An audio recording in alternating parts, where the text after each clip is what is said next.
The ship cut through the dark like a silent arrow, its engines murmuring beneath the hum of the Kravar fleet's rescue corridor. Out every viewport, blue thruster light streaked past, painting the hull with ghostly reflections. The 15 cubs sat in disciplined rows, their armor cleaned but still scarred from the battle.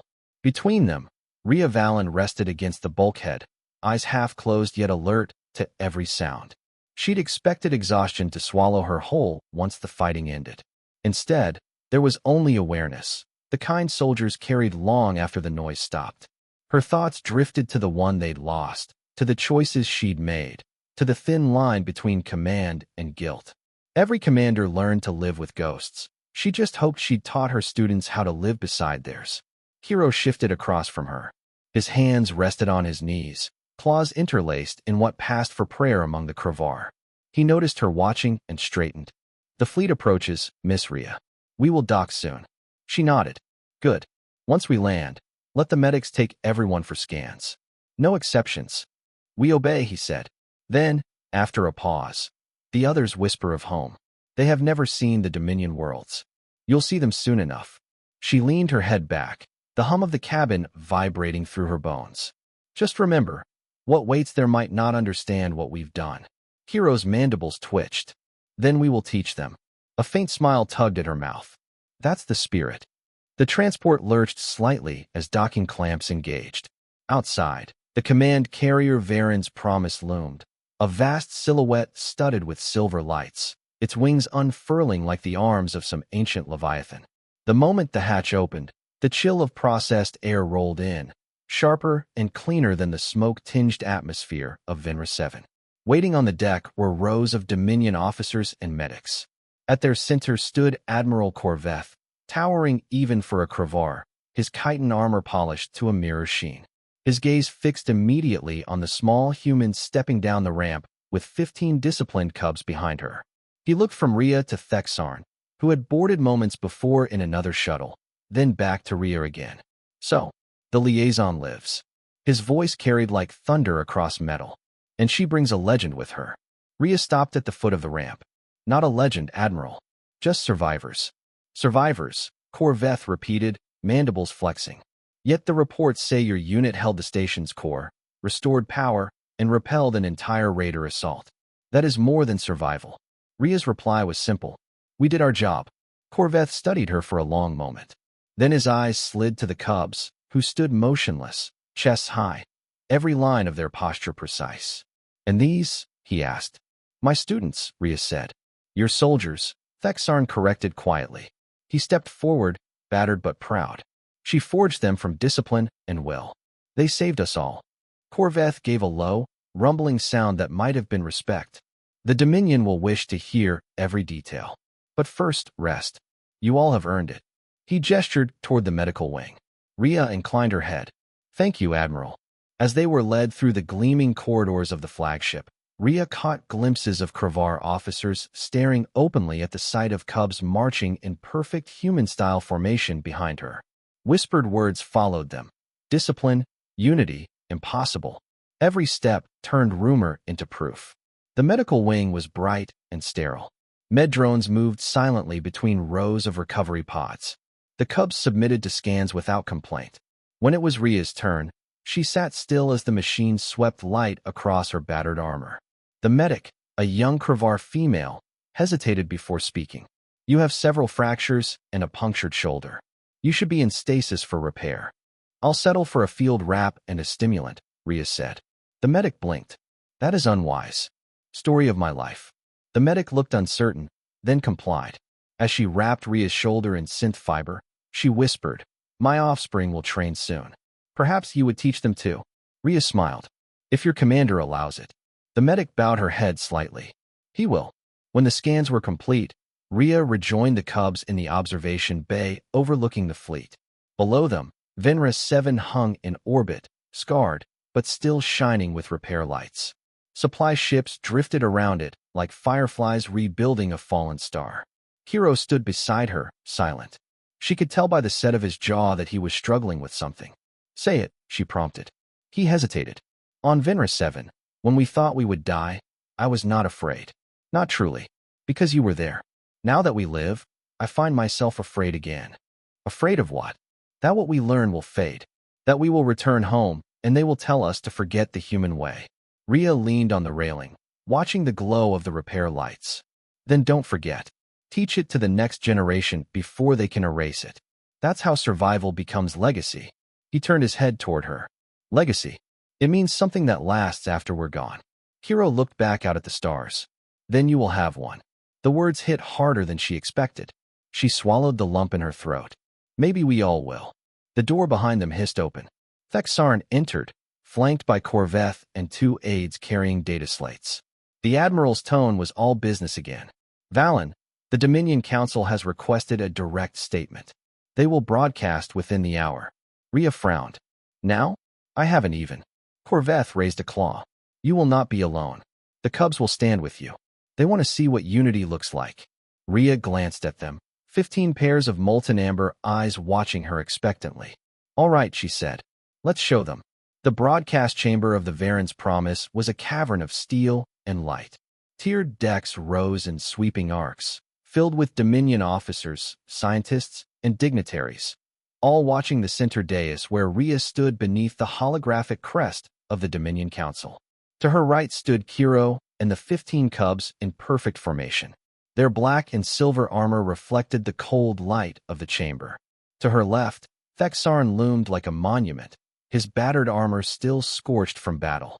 The air vibrated with the deep hum of the galactic transmission array as the connection opened across 100 worlds. Ria's image would appear on every fleet hub, every academy, every civilian station under Kravar command. When the signal locked, the central hollow flared to life.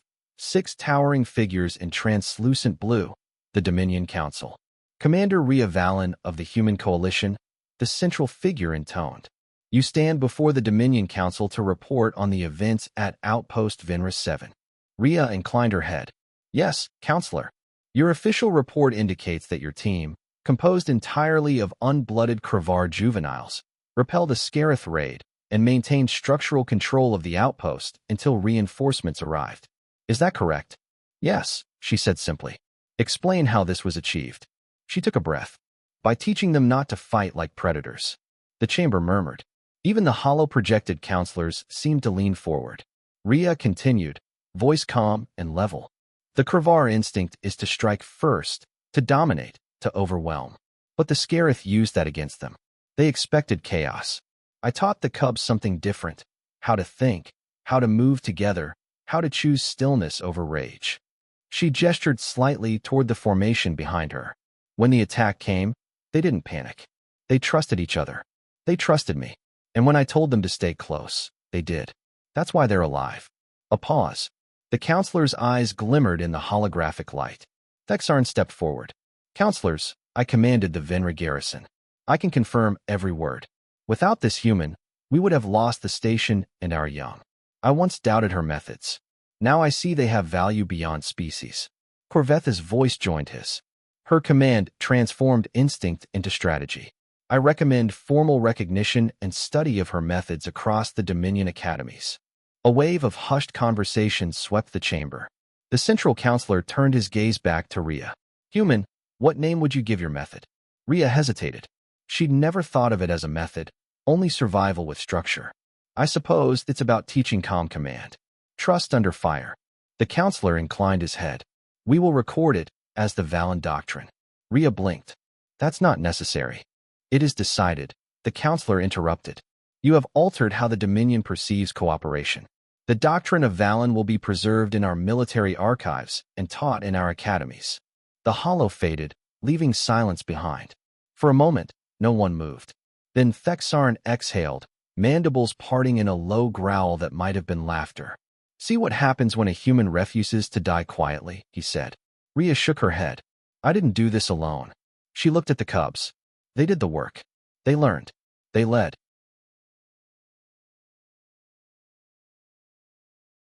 Thexarn turned toward them. Then they will be honored as well. Hiro stepped forward, glancing between Ria and the Admiral. Miss Ria taught us to trust. To protect, not to dominate. If that is to be our way, then we must live it. Corveth nodded. And you will, young Kiro. The Dominion remembers its teachers and its heroes. The cubs saluted as one, fists to their chests. The sound echoed through the vast chamber like a single heartbeat. When the ceremony ended, Ria slipped away to the observation deck again. The stars hung vast and cold beyond the viewport. Venra 7 shimmered far below, wrapped in scaffolds and repair drones. She heard footsteps and didn't need to turn to know who it was. You always find the quiet corners, Hero said. Old habits. He joined her at the window, silent for a while. The others are restless. They want to return to the surface, to help rebuild. Then let them, she said. That's part of the lesson. Hero tilted his head. And you? What will you do now? Ria smiled faintly. I'll go where I'm needed. Maybe there's another outpost somewhere that could use a few lessons in staying alive. He considered that, then asked, will you ever stop teaching? Probably not. She looked out at the stars. The galaxy doesn't stop breaking. Someone's got to keep showing it how to mend. Hero lowered his voice. Miss Ria, when I lead my own unit one day, I will use your words. Which ones? Stay close. She smiled, soft and tired but full of pride. Then I've done my job. They stood in silence, watching the fleet drift across the void. Around them, the Dominion ships gleamed like constellations. Somewhere deep within the carrier, the cubs trained in mock drills, their movements already spreading through the ranks like a rhythm of unity. Thexarn's voice came over the comms, summoning Hero to command review. The young Kravar nodded to her once and left. Ria stayed where she was. For a long time, she simply breathed, letting the hum of the engines, the distant chatter, the soft pulse of the stars wash through her. She thought of the outpost, of the fire, of the 16 who marched behind her through smoke and death. She thought of Kiro's question, why she told them to stay close. It wasn't about tactics. It was about defiance, about refusing to break apart when everything wanted to tear them down. She reached up to the viewport glass and traced the faint reflection of the plaque she knew they would soon install on Venra 7. Stay close. Ria Valen, the teacher of unity. A faint smile crossed her lips. Then she turned away from the stars, the weight of the galaxy lighter on her shoulders than it had ever been.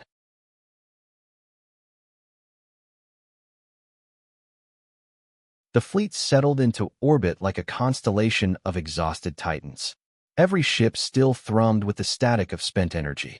Through the Varen's Promise's panoramic windows, Venra 7 glowed in patches of orange where fires still licked at exposed hull. The planetless station hung there, wounded but breathing, wrapped in scaffolds and the slow drift of repair drones. Inside the flagship, time blurred into protocol. Reports, triage orders, power redistribution. Yet for all the noise, Ria felt the hours stretch in strange silence. The adrenaline had drained away, leaving something heavier, responsibility without movement. She found herself in the command center mezzanine, overlooking the tactical hologram of the system. Dots of light pulsed to mark civilian transports evacuating the last survivors. 3 hours, Corveth had said. 3 hours before they could declare the sector secure. 3 hours. It sounded merciful. To Ria, it felt like a lifetime. Thexarn approached, armor plates dull from recent repair welds. The Scarith ships retreated into the drift. Patrols are sweeping, but they will not return soon. Soon is a relative word, Ria murmured. He regarded her with the patient respect she had earned. The council wants you to rest. I will when the civilians are clear. She nodded toward the tactical map. Dock 3 still reports atmospheric instability. If the containment grid fails again, we'll lose the whole wing. I have engineers there. And who commands them? He hesitated. Your student. Hero. That pulled her upright. You sent him into a live containment zone? He volunteered. Thexarn's mandibles clicked in what passed for pride among his kind. He said, Miss Ria would not leave a grid half-stable. Ria exhaled, half a groan. Of course he did. Thexarn tilted his head. He leads well. That's what scares me, she said, but her tone held affection. Let's go. They reached Dock 3 through corridors still scarred from emergency welds. The smell of scorched alloy hung heavy in the air. At the far end, a pressure door sealed off the unstable section where the station's internal field struggled to contain a punctured vacuum. Beyond the safety glass, Hero moved with deliberate calm among his team. His armor shimmered under flickering light as he coordinated drones to stabilize the grid emitters. Every command was crisp, every motion efficient. Ria couldn't help but recognize her own cadence in his gestures. An engineer beside her muttered, "He has been at it 2 cycles. No rest." Ria pressed the comm switch. "Kiro." He turned instantly, mandibles flexing in surprise when he saw her. "Miss Ria? We are almost finished. The emitter matrix is unbalanced, but—" "Pull your team back 10 meters," she said. "The grid's oscillating. We can compensate." "That's an order." For a moment he hesitated. Then he signaled retreat. The Cubs moved with the same precision they had shown in battle, clearing the danger zone just as the grid flared bright white and snapped into stability with a thunderous hum. The pressure alarms dropped from red to green. Ria keyed the comm again. "Good work. Now breathe." Kiro's posture eased, the tension melting from his shoulders. "You came to check on us." "I came because I know how stubborn you are." His mandibles twitched in what she'd learned was a grin. "We learned from the best." 2 hours remained. In the central shelter aboard the damaged station, Ria walked the rows of civilians preparing for evacuation. Some were humans, traders, and engineers who had worked with the Kravar for years. Others were Dominion species she still barely recognized. All looked to her when she passed, as if her mere presence promised order. She spoke little. A nod here, a steadying hand there. Thexarn shadowed her, occasionally translating her words for those who didn't know Galactic Standard. The Cubs rotated guard duty, keeping corridors clear and assisting medics. At one point, Ria found a human child, maybe 6 years old, sitting beside a Kravar hatchling, both clutching the same ration packet. They looked up at her with matching eyes of wonder. "Are we safe now?" the child asked. Ria knelt, ignoring the protest from her injured shoulder. "Almost. You're doing great." The Kravar hatchling clicked softly. "My father says humans are small, but brave." Ria smiled. "Your father sounds like a smart soldier." The child looked thoughtful. "Are you a soldier?" "Sometimes," she said. "Mostly I'm a teacher." The two exchanged puzzled glances, as if trying to understand how those things could be the same. Maybe, she thought, that's the whole lesson. 1 hour. The final transports lined up for departure. Through the cracked windows of the shelter, the endless black of space shimmered with fleet lights. Hero returned from Dock 3, his armor streaked with soot, eyes burning with determination. "The grid is stable," he reported. "All civilians ready for transfer." Ria nodded. "Then you lead the first escort." He blinked. "You are not coming? I'll take the last ship out." "That is dangerous." "I know." She handed him her data slate. "Manifest, evac routes, priority clearances. You handle it." Hero hesitated, claws hovering over the slate. "If something happens." "Nothing will happen," she interrupted. "You'll keep them safe. That's what you do." He straightened, posture formal. "As you taught." Ria allowed herself a small smile. "Exactly." He saluted, then turned to his squad. "Formation Delta. Stay close." The echo of her own words followed him down the corridor. She watched until the hatch sealed behind them, the vibration of the departing shuttle resonating faintly through the deck. 30 minutes. Only the command staff and Ria's skeleton team remained. The station's power core, though stabilized, still fluctuated under strain. She monitored the readings from the control panel, listening to the rhythmic thrum that reminded her of a heartbeat trying to steady itself. Thexarn approached again. "All civilians are clear. The fleet reports no further hostiles." "Then let's shut her down," she said. "She's done enough bleeding." Together they began the deactivation sequence. One by one, the auxiliary lights dimmed. The station's artificial gravity pulsed, then steadied. As the final reactors cycled to standby, the hum softened to a gentle purr. Ria exhaled. "She'll live." Thexarn regarded her silently for a long time. "You realize," he said, "that in our history books this will not end as simple repair. They will call it the Battle of Venra 7. Then make sure they spell the names right." He gave a rumbling chuckle. "You mock, but legends rarely ask permission." Ria looked out at the black beyond the viewport. "Then maybe this one will at least tell the truth." The last half hour was the longest of Ria's life. The station had gone quiet, too quiet. No alarms, no chatter, just the faint hum of systems clinging to life. Every now and then, a deep metallic groan rippled through the hull as temperature differentials flexed its wounded spine. She walked the corridors one last time, helmet tucked under her arm. Thexarn followed silently. They passed through empty halls that had once been filled with shouting, running, and the sound of young voices learning discipline. Now, only ghosts of memory walked beside them. When they reached the command hub, the flickering holomap displayed Venra 7's fading power grid. Stabilized, but fragile. One wrong surge, one stray current, and the station would light up like a funeral pyre. Ria tapped the console. Core integrity's holding at 48%. That's enough. Thexarn stood beside her, arms crossed. You should go now? Your transport waits. Not yet. He studied her, mandibles flexing. You cannot protect a ghost forever. Maybe not, she said, looking out the viewport. But I can make sure the next ones have something to come back to. Thexarn tilted his head. You sound like a Kravar commander now. Don't insult me. He chuckled, deep and low, the sound of pride disguised as amusement. Then the floor shuddered. A sharp tremor rippled through the deck, throwing sparks from a nearby panel. Ria's eyes snapped to the readings. Power surge, Sector 12. Thexarn's voice hardened. That's near the east reactor. Ria was already moving. They sprinted through half-lit corridors, past ruptured walls, and the smell of hot metal.